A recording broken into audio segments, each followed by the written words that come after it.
Alright guys, for National Michelada Day, we're going to give you a little demo on how to do the delicious Michelada using, of course, the one and only Beerongada Michelada mix from Rio Grande Seasonings. It's real simple, real fast. If you guys wish to time me on how long it takes to actually do it, feel free to do that. Here we go. First, you put the ice in your favorite glass. Ice to taste, of course.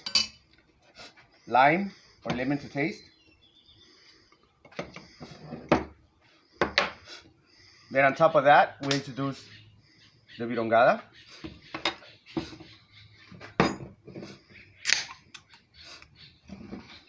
Then we tilt our glass, just like this.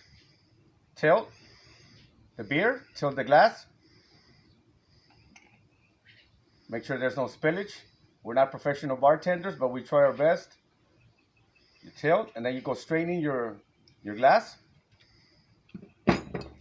You let it settle a little bit, about 3 to 5 seconds.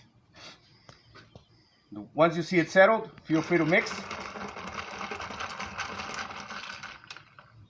Then top it off with a little bit more beer, and once again you tilt both of them. Not a single drop of beer was spilled. Here we go. Cheers, guys.